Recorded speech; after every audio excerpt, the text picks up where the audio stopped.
What's up, y'all? I hope you're having an amazing day. Rayshawn here, the host of In the Wild, and for our episode today, we got some fun stuff in store. So, for this episode, we are talking about all things, or most things, happening in our College of Allied Health Sciences. So, we have our dean, Dr. Lester Pretlow, and if you recall last year when he was here, he was talking about us bringing in this new program, speech language pathology, and we have the program director, Joann Denmark, here to talk a little bit about that program, some of the things that they have coming up, and of course, we're going to have a little bit of fun with Dr. Pretlow since he's one of our deans. So that's what's coming up, but we also have a second segment for you that I really love because we get to talk to our dental hygiene folks for the first time on the podcast. We haven't had them before.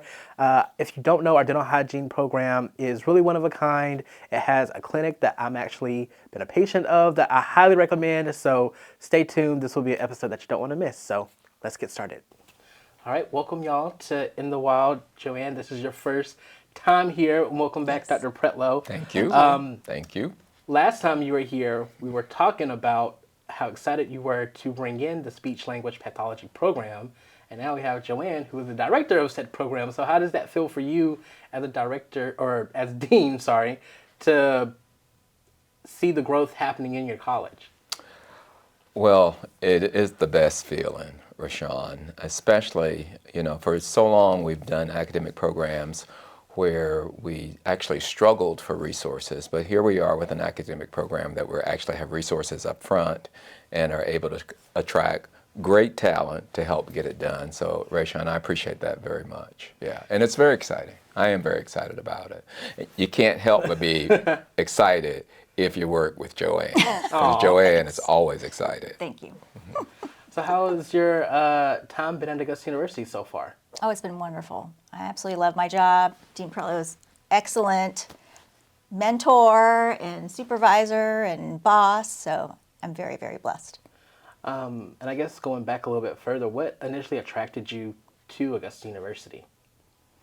Oh, wow. Well, I actually moved here in 2019 because of my husband's job. So I knew about it. I didn't know much about it. So when my current job, where I was at, working in the school system as a speech language pathologist, I didn't know much about AU. So when I started to research, because we needed some help, it's a critical shortage profession, that's when I learned about AU and all the great academic programs they have in the College of Allied Health.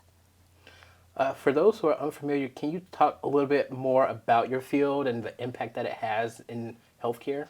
Sure, yes. So speech language pathology is a critical shortage program, but it is a healthcare profession. So we work closely with occupational therapy and physical therapy, and you have to have a master's degree in order to work. And so we're very excited because it is very much needed in the community, not just in Georgia, but nationwide, which was causing a lot of burnout, speech profession burnout, and there's a long waiting list for kids and adults, clients to be seen. So we're very excited to have the program. It's much needed in the community. So what does the treatment and care look like for patients? Well, we can work across the lifespan, meaning from babies all the way up to geriatrics. And we cover so much. Like, we have a very vast profession. So from speech and language articulation, communication, voice disorders, swallowing disorders. We do accent modification. There's so much. So we, as a speech pathologist, you just sort of find your niche and go with that. Yeah, that's interesting. What would you say makes a good student for this program? That's a great question. I believe a great student would be someone that is independent, a critical thinker, wants to learn, and also has emotional intelligence, because it's very important to know about your patient, be able to read someone's body language before you start therapy. So someone that's a go-getter as well, eager to learn. And what has it been like for you to kind of see the program get up and running, and especially being able to lead the program? I feel very fortunate. I'm very, very fortunate. Like I said before, I absolutely love my job.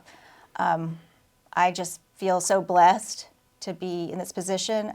Dean Pretlow has been very, very just open to allowing me to just think outside the box and be innovative with the program. So this program is going to be really like no other. It really will be, because it's going to be more well-rounded with the medical and the school-based. So the graduates will be able to get a job anywhere. That's awesome to have Yes. like those competitive graduates right as they finish the degree. Yes. I guess following that question, Dr. Pretlow, what would you say makes the College of Allied Health Sciences stand out and be a college like no other? Well, we are a college like no other. I mean, already in our definition, actually, Rayshawn, we are a college that has 13 different professional academic programs, right? Where all of those programs have, clinical components. All of those programs, of course, have the academic component. And, we pride ourselves that we are producing, I pride myself that I am producing health professionals for Georgia. And Rayshawn, and the beautiful thing about it is that I know where my students are going. So when I shake those hands as they walk across the stage at graduation, most of those students already have a job. That's awesome. So it gives me such a warm feeling, and to know that when you see our students, in various places that we're working, and you reach out and touch them, that you've had an impact on that person, you've had an impact, or you helped that person, So it's to me, we are the definition of like no other, because I don't think any other college that we have can claim, 13, 15, 14, or 15 different health professional programs. So out of those programs, if you could go back in time to study one of the programs that we offer, what would be some of the ones you would look into off the top of your head? So my doctorate is actually in biomedical science with an emphasis in the clinical laboratory. So my undergraduate degree is in chemistry, but my doctorate is in biomedical science with an emphasis in the clinical laboratory. That is a great question. Speech Which pathology. one? Well, speech pathology would have been cool. I think I agree with you that, okay, let's say speech pathology. How about that? I was about to say that was like the low-hanging fruit answer. because she's right here. Are there any others that come Talk to to mind? me later. Are there any others that just come to mind off the top of your head that you'd be like, oh, that's really cool? So I think radiation therapy is really cool. Radiation therapy, you are actually taking care of people who have cancer, very stressful time. And I think, the impact that you can have on patients at those critical times, and the impact that you have on a patient's family during very critical situations like that, could be very, important and fulfilling, Also, I think a PA would have been very interesting to do. But certainly, I like to have, an impact, on people right away, if that makes, where you can actually see that impact, and relate to people. You have to like people, and I love people, actually, and, and that's, I love the folks in my college, so. Two other programs I wanted you to, talk a little bit about was health services and health information administration. Could you explain the difference between those two programs? Well, I mean, the difference is huge. Okay. So you're talking about HIA, which is actually a professional credentialed program. The students in HIA are trained to be hospital administrators that handle the vast amount of information, if you can imagine, that has to be handled every day in a hospital. Well, they are the people who know where that data should go, how that data should be related, how it should go to insurance companies, how should you record it, So it is a very specialized training in handling the information, HIA, that would be in a hospital. The Bachelor of Science in Health Services is actually geared towards people who want to be, in the health profession at jobs which don't necessarily require a specialized training. For example, they could work for an insurance company, they could work for doctors' offices, they could work for various jobs. They could come to my college and work, in one of those sections in the college. So the training that they have is more service-oriented and not specific needs of handling information. I mean, certainly they know they get a broad spectrum of training in that program, but it is not a specific health profession where people can actually get credentialed for. I mean, that's another thing, Rayshawn. Once people have completed all of my programs, what they do is go out and take a credentialing or a licensure exam in some cases, and they are licensed to practice. All right, my speech pathologist will be licensed to practice in Georgia when they get finished. And so that doesn't happen with health services. It can happen with HIA though. That makes sense. And I think for health services, it sounds really interesting because I feel like a lot of times students from high school or just from their college experience may say, like, I want to go into healthcare, but I'm not necessarily sure I want to have a certain clinical interaction with patients. And I think that may, that might give them that opportunity. Yeah, it's a different interaction. You're absolutely right. Yeah, when they are, and when I think of another program that we have where that interaction is not really, well, it is with patients, but for example, my clinical laboratory scientists, their patient is a test tube, usually, or, a synovial fluid, or, a spinal fluid, or urine, sample. And so their patient is really a tube of blood or some other, fluid that came out of the body that they analyze and then pass that information on to a physician or pass that information on to a nurse. So there are some, health professions that we have where the interaction is not one-on-one with the patient, which is, a very key, critical skill for dealing with patients. What would you say, just looking ahead, the future of the College of Allied Health Sciences looks like? Like, I think I asked you the question before you came, like if you could think of any other programs or technologies or anything. Well, I can certainly think of other programs. For example, speech and language, we talked about it. We've been talking about it for years.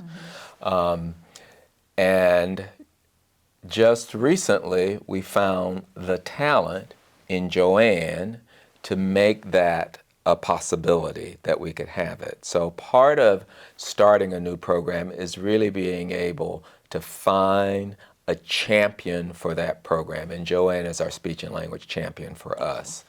But certainly other programs, that we are talking to some of the folks in the hospital that they would like to go. I mean, the question that I'll have as I talk about those programs is, I don't want to mention them out loud because I don't want somebody to take that and run with it. Yeah. Right. But who is going to be my champion for that? I might be able to convince someone to give me the resources for the program, Rayshawn, but if I don't have a champion, and can't identify faculty, because the crucial link to it all is good faculty. That's the crucial link, and people who want to teach and want to, share what they've learned with students. So if I can't find that, that's the key. But there are several programs that we don't have that we could have, okay? Okay. So maybe next year around this time when you come back on the show, you'll be able to give, I guess, maybe some more names and have some identified champions. Well, we'll see. We're going to speak into existence. Okay. But I have a fun little game before I let you go that we did last semester with some of your colleagues, and I think it was just only fair that we have another dean come on, that you play another Thank round you so of guess. much. Of course. That you play a round of Guess the Dean. So what I'm going to do is read some facts about your colleagues, and I just want to see if you can identify them based off of what I give you. Okay. So first up, and I feel like this is going to be an easy one for you. Sure. And Joann, if you feel like you know him, feel free to help him out. I'm a phone a friend. Yeah, you can phone a friend. You can phone a friend. Okay. So, first dean is from Ohio State University. Dean since 2021, and is a Lego master. Oh, I know who that is. It's Dr. Davies. Dean Davies. You didn't know that one? She's a Lego. She has Legos all over her. She office. does. Yes. Dr. Davies. That's correct. So I'm surprised you didn't know that one. All right. Do we get part of the prize? So yeah, I mean, You can thank give her you all. for this. You can give her all the prize. Thank you for this. Next one is from Johns Hopkins University. Dean since April 2017, faculty since 2001, and is a die-hard Phillies fan. David Hess. Correct. Next up, from East Tennessee State University, Dean since 2013, and is an alum of their college. From Tennessee. Dean since 2023, and is an alum of their college. It's not Dean Warren. It's not. 2023. Who got here in 2023? No. I don't know. So this is one of our newest deans, Dr. Nancy Young. Oh, College of Georgia. Yes, that's right. Okay. Young. So it's okay. You got one, this one. Got one, miss one. I got two. We got Davies. You got Davies. I phoned a friend. Next up is another dean since 2013, and makes their own wine. Oh my goodness! Has been dean since 2023 and makes their own wine. I want you to use the process of elimination because we only had 2 new deans this past year. This past year 2023. makes their own wine. Oh, that's got to be Warren. That's got to be Austin. Dean Thompson. That's got to be Thompson. It is Dr. Mark Thompson. So that was 3 strikes. I still in. I had one Look, more. you're still in. I had one more strike. Right? Next up is a graduate of UGA, dean since 2019, faculty since 2003, and has twin sons. Oh, that's Dr. Wilson. Correct. All right. And they're nurses. They are. Next up is an alum of the State University of New York at Geneseo. I should have studied this one before.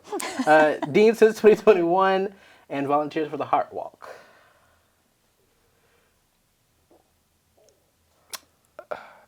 Dr. Schwartzman? No. Since 2021. Since 2021. You know, if you gave me the school, I would know it. That would be too easy. I would know it. I don't know, Alex. I mean, I don't know. Rashad. Dr. Jennifer Sullivan from the graduate Oh, school. Dr. Sullivan, yeah. It's going to be awkward for you for your next, Dean's Council meeting. Well, Okay, last one. thank God. Graduate of Georgia Tech, dean since 2017, and served in the military. Oh my gosh. Graduate of Georgia Tech, served in the military. You're on your one. I don't know.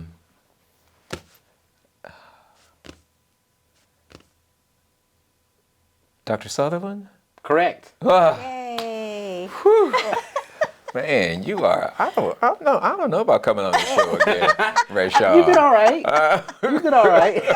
And then Joann helped you a little bit. Yes, thank you. Well, thank you. But yeah, thank y'all so much for being here and chat with me a little bit. I'm really sure that everyone watching this, especially those who are considering going into the College of Allied Health Sciences, got enlightened a little bit. So, We'd love to have you. Love to have them all. thanks again. All right. Thank you.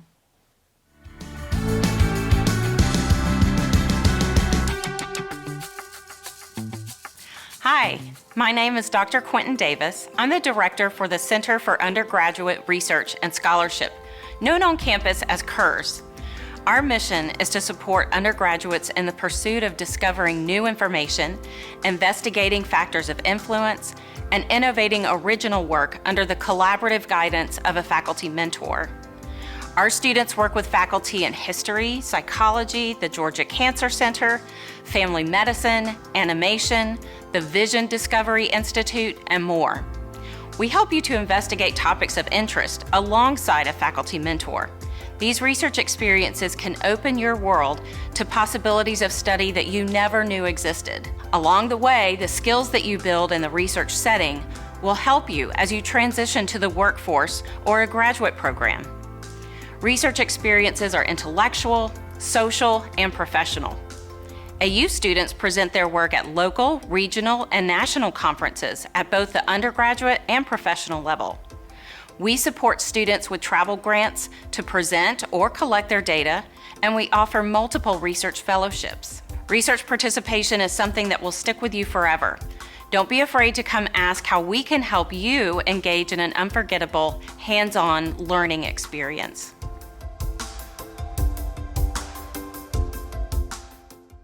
Well, welcome y'all to In the Wild, first timers. Super excited to have you. But just getting started, Erin, can you introduce yourself a little bit and tell us about the dental hygiene program? Sure. Well, my name's Erin Boyleston, and I am the program director for the Dental Hygiene program. It's an undergraduate program in the College of Allied Health Sciences. We're actually under the umbrella of the Department of Undergraduate Health Professions. Okay. So there are 7 undergraduate programs, all bachelor degree programs in the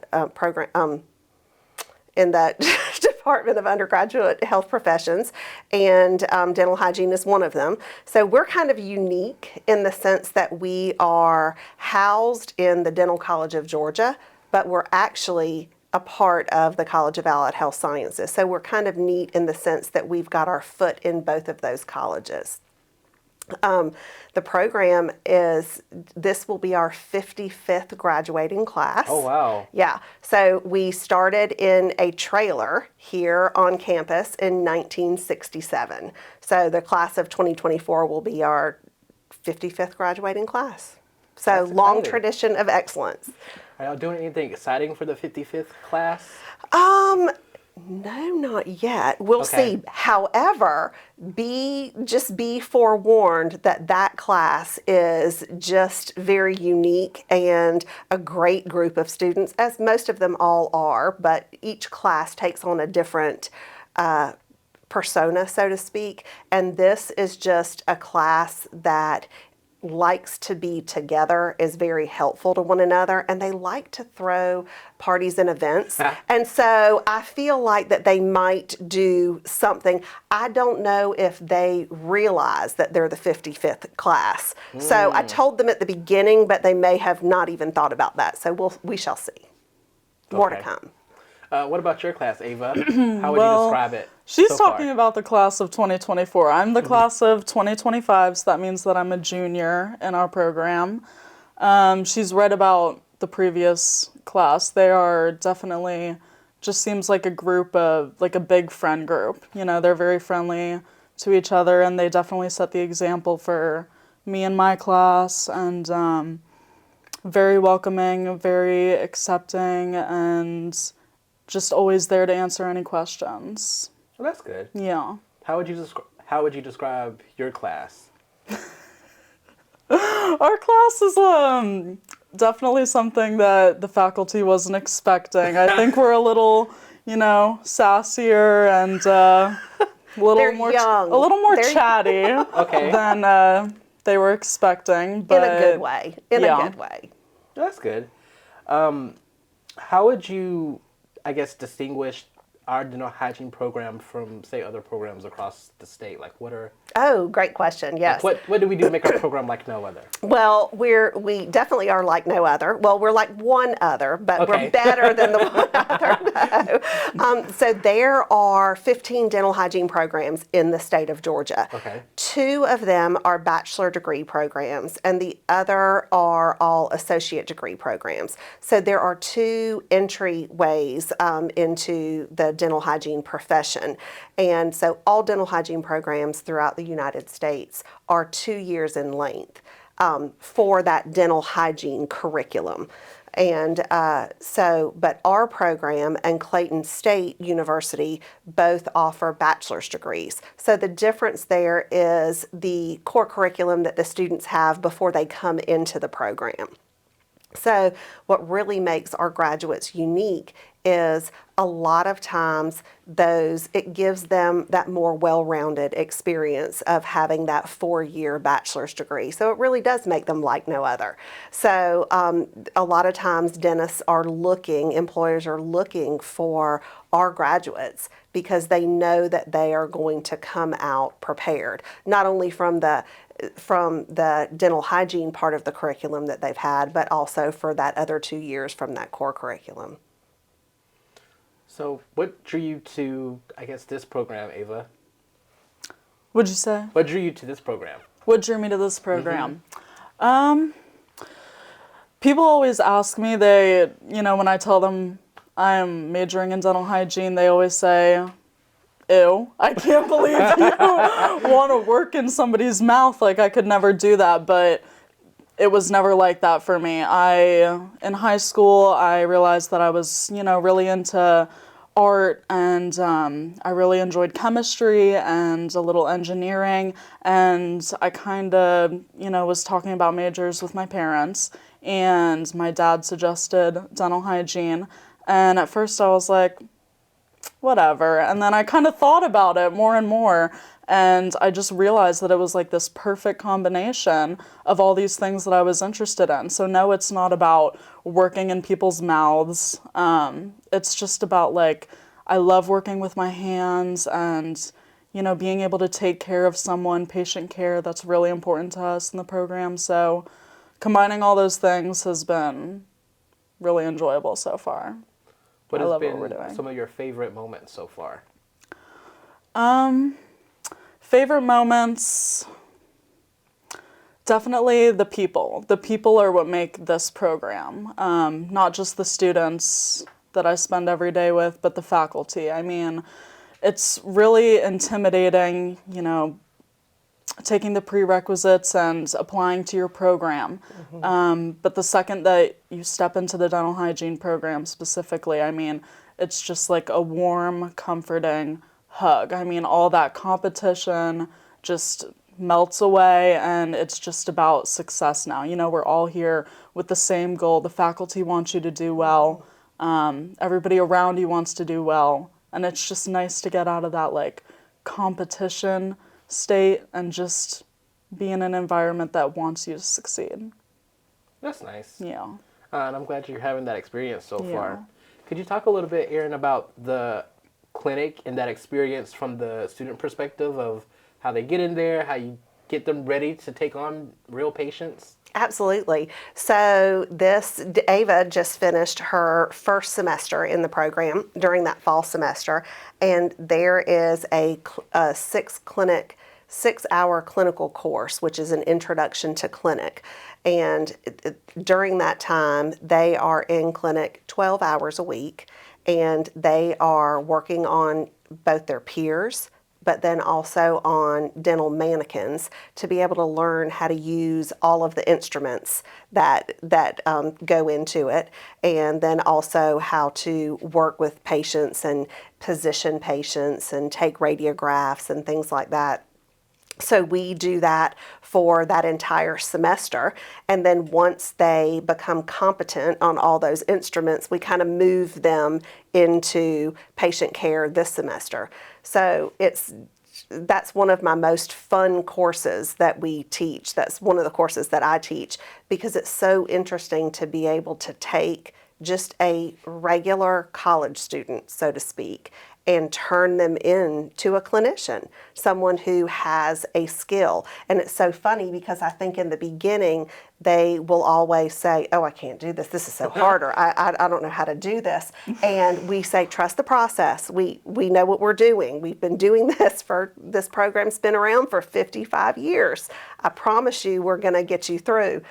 One of the things that Eva mentioned about that it's not a competition, and that once you're in, our goal is student success. And so we have weeded those students out before they got into the program. So because you got into the program, we feel as though that you're capable, and we're going to do whatever we can to help you succeed. And so that whole first semester is kind of about that. So there's a lot of, if you're not successful on the first attempt, there might be some remediation. There could be a few tears. It just depends. But there's always lots of laughs, and they always end up saying, wow, this is great. I'm glad I did this. So. And from the patient side, for those who are interested in saying like, hey, I might be interested in letting a student or helping a student out, like Absolutely. What does that process look like? So we take patients that in the community, we take friends and family of students. We do have a patient base of about 3,000 active patients who we see. Oh, wow. So I know, so we do have a lot of patients we have people who travel from the Atlanta area. So it helps that the program is housed in the Dental College of Georgia, which is the state's only dental college. So they want to come to be in that environment, and that they know that the education and that the students that they're going to get who are working on them from Augusta University are going to be competent. So we just have people, they just call up and schedule an appointment. What we do tell them, though, is that these appointments, like you know, because you've been a patient in our clinic, is that it's not a quick in and out 45 minutes in the dental office like you would go. You're getting a bargain in the price, but you are sacrificing your time. So it does take a student anywhere between 3 to maybe 7 hours to do what can be done in an hour in a dental office. But it's very beneficial for the patient. A lot of patients will say, oh, it's the best cleaning that I ever had, because it's been done by students, been checked by faculty, so it's very thorough, which it's very thorough out in private practice. It's just that those dental hygienists have learned how to do it in that shorter amount of time. And I will say, from my experience with the clinic, I've enjoyed being able to talk to my hygienist a lot more than I would for someone in a private practice. And within those conversations, I've learned a lot more. Oh, good. So, Good. like, not necessarily them teaching me, but in a way they are kind of teaching me, like, from their experience of, like, hey, this is what we're doing, or this is what we're getting, those checkpoints off to make sure that this is done to the, best of my ability. It's like, oh, okay. So it's helped me become a better brusher for sure. Brusher and flosser for sure. But I guess going back to the student experience a little bit, could you talk about what would make a great dental hygienist? Like, what qualities are y'all looking for, or qualities that you say, like, hey, this is what you need to have coming in to apply to this program? Yeah. So one of the things is you need to be organized. You need to be detail-oriented. But most importantly, I would say you need to be coachable. And that there are so many students who have gone through classes but haven't necessarily had to apply a skill. So they're learning something in a textbook, they're taking a test on it, and then you're hoping that they're going to remember that knowledge, but they may dump it just a little bit too. Well, nothing in a clinical program really can be dumped, because it's all that application. So I think that probably one of the hardest things, what we tell students in the beginning, what's going to make them successful, is if they come in and they are coachable and have an open mind. Do you feel? Completely agree. Yeah. Okay, so I have a fun little game that I wanted to play with y'all before I let you go, called Fact or Fiction. So I'm going to read some statements about someone's oral hygiene. Okay. And if you agree of course, say fact, but if not, call us out if it's fiction. And of course, if you feel the need, give us some context as to why you provided your answer. Okay. So first up, fluoride is essential for adults as well as children. Fact or fiction? Fact. Definitely fact. I love how you whispered that. I wanted to see if the student knew that, and she Gotcha. got it. I guess I was paying attention that day. You remembered something. Next up, oh, this is a good one. Electric toothbrushes are more effective than manual ones. Fact or fiction? I'd say facts. Really? I'd say fact. However, I think it depends on the user. So it's not a magic wand. Yeah. It's not a magic wand. So it still requires, it's still technique sensitive. Gotcha. That makes sense. So yeah, we can But say there are fact- some we out can there say- today that they give you exactly what you need. I mean, you can like have the app on your phone. I've seen ads yes. for those, yeah. They're like $600. So Yeah, that's So a let's little say bit- fact-ish. yeah. Okay. Fact-ish. That's fair. Oil pulling can replace traditional mouthwash. Fact or fiction?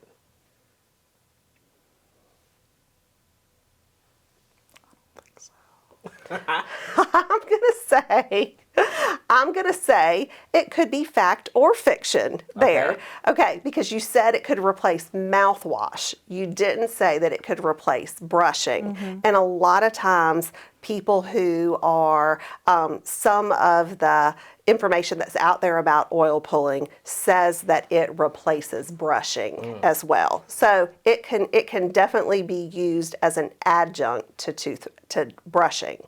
For those who are unfamiliar, can you give a brief overview of what is oil pulling? Okay, so oil pulling is where you where you would place oil in your mouth. Most of the time, it's like a coconut oil, so it is.